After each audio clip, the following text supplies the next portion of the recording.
يا رب، إن في صوتي دعاء، وفي قلبي أمنية، وفي كياني ثقة بك، وفي شعوري راحة نفس، لأنني على يقين بمقدرتك وعطفك، بأنك ستأخذني لحياة أفضل. ولن أقول علمتني الحياة، فمنك قوتي وتفاؤلي واجتهادي، ومنك الطريق وإليك الطريق، ومن كتابك نتعلم، وعلى نهج نبيك نمضي بالحياة. اللهم صل وسلم على سيدنا محمد وعلى آله وأصحابه أجمعين. صباح الفل، صباح الورد، صباح الياسمين، صباح الطاقة الإيجابية، صباح النشاط، صباح كل حاجة حلوة على عيونكم يا أحلى متابعين. النهاردة إن شاء الله بإذن الله يوم جميل جدا، بس في الأول بقى كده لازم نقول اللهم اخرجني من حولي وقوتي وادخلني في حولك وقوتك يا ذي القوة المتين. هنعمل الأول كده مشروب الطاقة. عملناه ازاي مشروب الطاقة ده؟ هنجيب اللهم صل على سيدنا محمد مج كده حلو بتاعنا محترم كده، نحط معلقة حلوة كده محترمة من الزبدة البلدي. انا يعني بستعمل الزبدة البلدي الجاموسي، تمام، معلقة حلوة كده محترمة من الزبدة البلدي. وهنحط عليها اللهم صل على سيدنا محمد معلقة حلوة كده برضو كبيرة محترمة من العسل، ونزودها بقى لبن سخن. وقلبي بقى وشربي اولادك، اشربي بألف هنا وشفا. بجد المشروب ده هيديك الطاقة بقى طول النهار. احنا طبعا كنا الصبح خلاص، انا كنت صليت وخلاص، اكلت طيوري وظبطت حالي وعملت لابني مشروب الطاقة ده. كان صحى بدري هو وبنتي الصغيرة، عملت له بقى المشروب ده وقلت له اشرب، واللهم صل على سيدنا محمد. قال لي اعملي لي بقى رمانة، انا مش عايزه افطر دلوقتي. قلت له ماشي. جاب لي الرمانة وقعدت كده ان انا افردها له زي ما انتم شايفين كده، بخبطها بظهر حاجة سكينة او اي حاجة تقوم تنزل معايا بكل سهولة. تمام. هعمل له بقى الرمانة يتلهى فيها بقى هو وبنتي الصغيرة. واديت له حتة جبنة كده قريش لبنتي، قلت له اكلها لها. تمام. هندخل بقى على شوية مواعين كده صغيرين كانوا فاضلين. فاللهم صل على سيدنا محمد. وكمان شايفين صدر الدجاجة ده ربع فرخة، يعني مش صدر بحاله، هو نص الصدر. هنعمل منه أكلة جميلة جدا جدا. وكمان هنعمل كتير، يعني صدر واحد وهيأكلنا كلنا. تعالوا بقى هنشوف هنعمل ايه النهارده ان شاء الله باذن الله. بس اما نخلص المواعين بتاعتنا قومي بقى الشجاع، يلا الدنيا باردة انا عارفة، بس لما تدخلي كده بقلب جامد وبحب على الشغل صدقيني هتنسي البرد وكل حاجة تطلع من جسمك، وهيبقى كل كده حيويه وطاقه. واللهم صل على محمد. طبعا لما تقعدي كده في بيت منظم ويعني والمطبخ بتاعك رايق وعامله شغلك من بدري، يعني تخلصي ده كله وبعد كده تقعدي، يعني هتحسي كده براحه نفسيه وحاجه كده يعني طاقه حلوه كده. تمام. فاللهم صل على محمد. يدخل بقى عليك ضيف فجأة كده، يعني من غير موعد، من غير اي حاجه، يبص يلاقي كل حاجه تمام، من غير ضيف، من غير اي حاجه. يعني انت نفسك وانت قاعده كده انت واولادك وجوزك هتحسوا كده يعني براحه لما تلاقي نفسك مخلصه كل حاجه بدري وقاعده والدنيا منظمه والدنيا مرتبه حواليكي.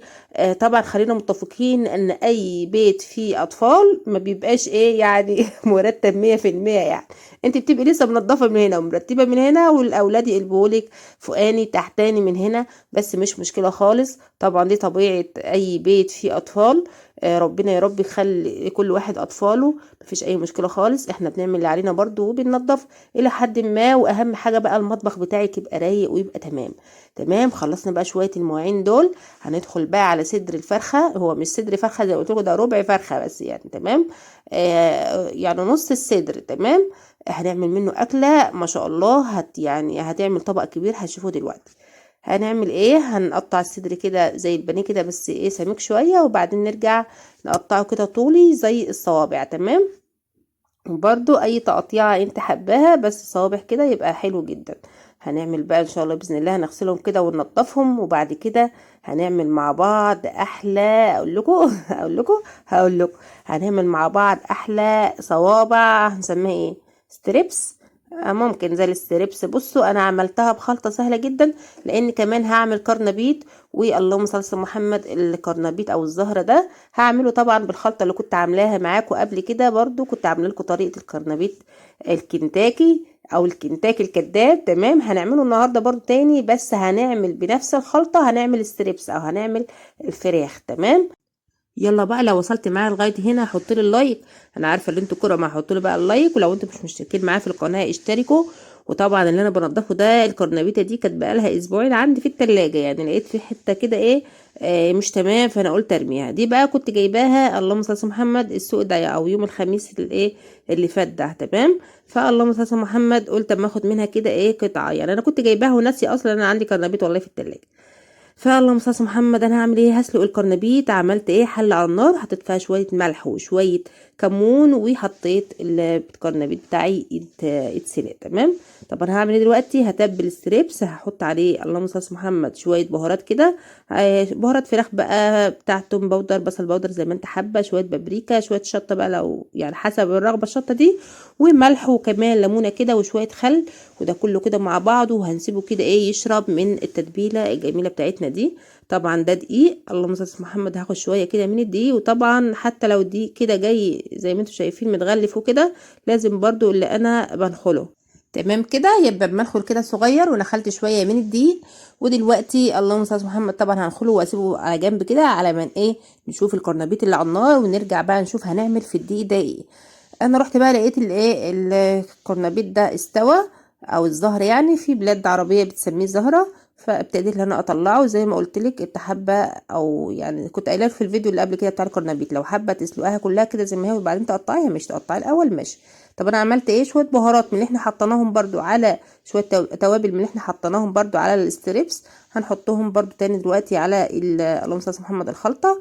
وكمان 4 بيضات او 5 بيضات او 3 بيضات، بصي زي ما انت حابه، يعني بكميه البيض زي ما انت عايز، تمام. انا قبل كده عملت كرنبيط بالميه وعملته ببيضتين بس، النهارده هزود اللهم صل على محمد البيض، وكمان هعمله بالحليب او باللبن يعني، تمام. فهحط بقى شويه البهارات اللي هم عباره عن فلفل اسود وشويه كمون، وكمان اللهم صل على محمد شويه بابريكا، شويه شطه لو انت حابه الشطه، وكمان شويه بهارات كده، توم باودر، بصل باودر لو انت حابه برضه، تمام. هحط بقى خلط اللبن على الحليب على اللهم صل على محمد البيض، وكمان اللهم صل على محمد التوابل، وشويه من البيكنج باودر، وشويه من الدقيق، وهعمل كده ايه خلطة حلوة. وكمان نفس التوابل هحطها اللهم صل على محمد على الدقيق، مع شوية نشا وشوية كده من البودر، وكمان اللهم صل على سيدنا محمد شوية من الكركم.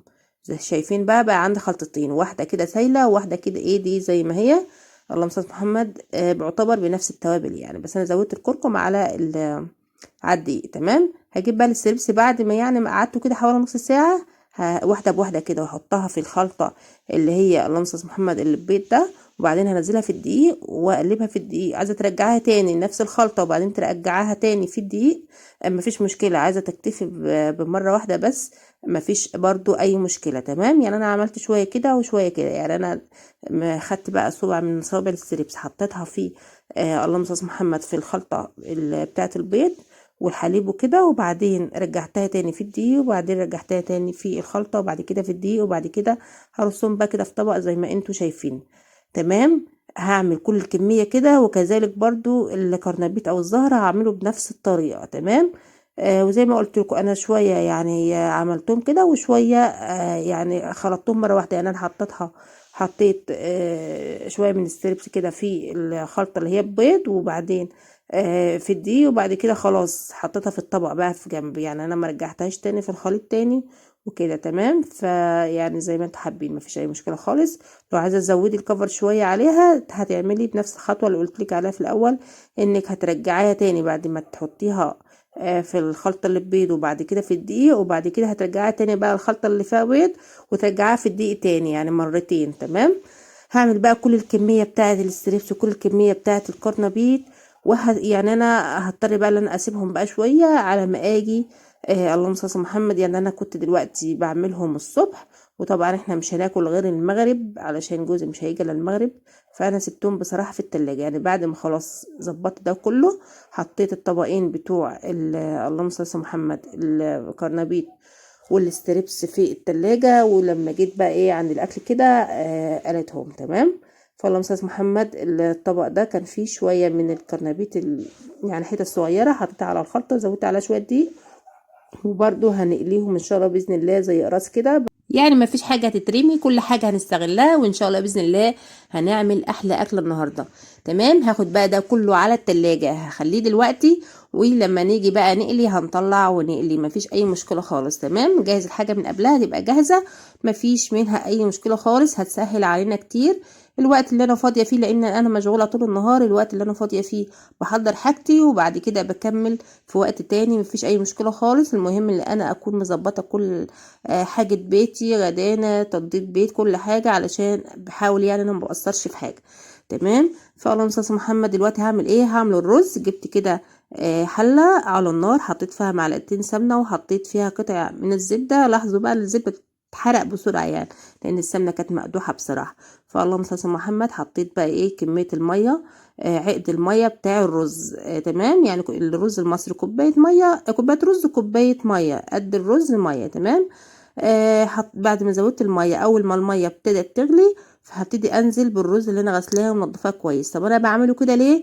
لان انا ما عنديش حليب. انا دايما الرز الابيض بحطه على البوتاجاز، اللهم صل على محمد، يعني بغسله وبحط عليه الحليب وشويه ميه وشويه ملح، واللهم صل على محمد قطعه كده من الزبده البلدي، وخلاص. سلام عليكم على كده، بيبقى احلى رز ابيض. تمام. طيب دلوقتي اللهم صل على محمد، ما عنديش حليب مش هعمل، لا انا عندي زبده، عندي سمنه. لو ما عنديش كمان زبده ما فيش مشكله، هتعملي بالسمنه بنفس الطريقه. تقدحي السمنه وتحط عليها الميه، اول ما تبتدي تغلي هتنزلي اللهم صل على سيدنا محمد بكميه الرز بتاعتك، وبعد كده تظبطي ملحك وتسيبيه بقى ايه، هغطي عليه واسيبه يستوي.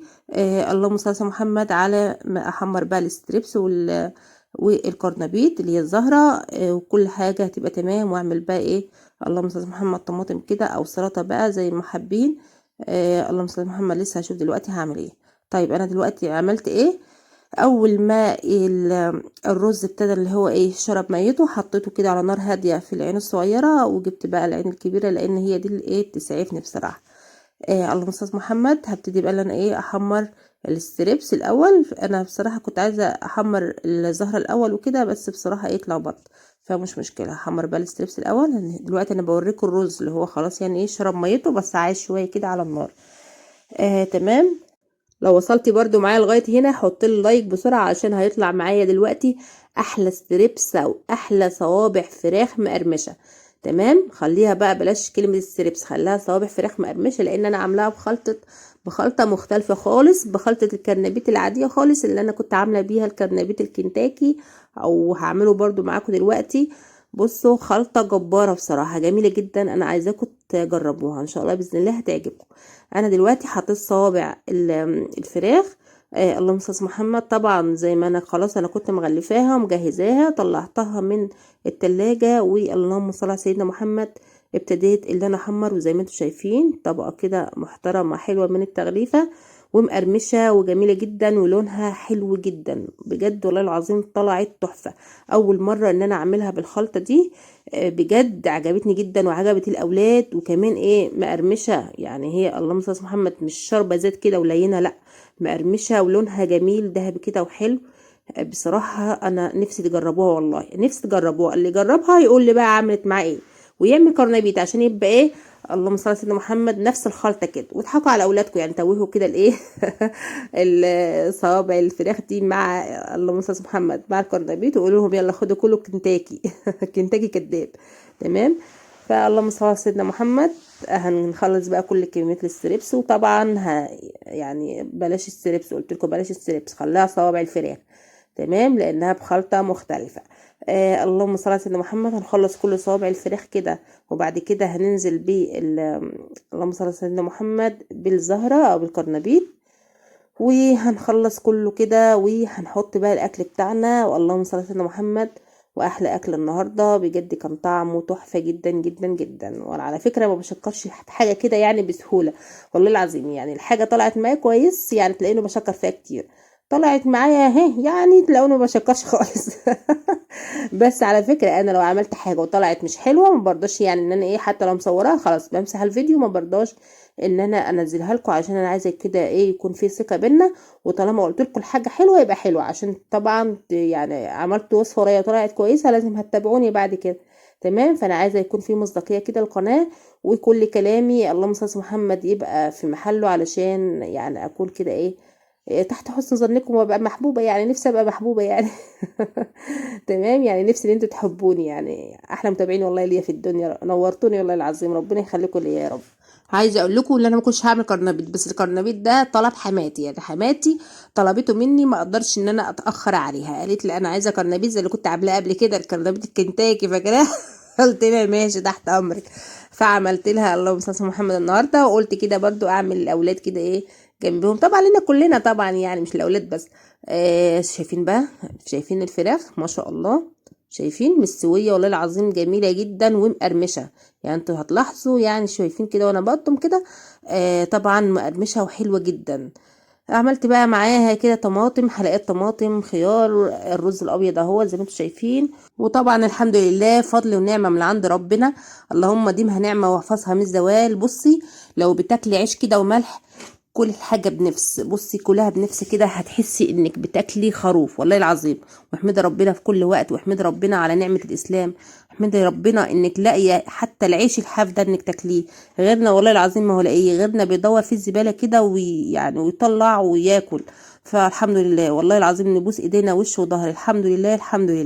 اتمنى بقى ان فيديوهاتي البسيطه تعجبكم، ولو كانت عجبتكم حطوا لي لايك، ما تبخلوش عليا باللايك. وكمان اللهم صل وسلم على سيدنا محمد.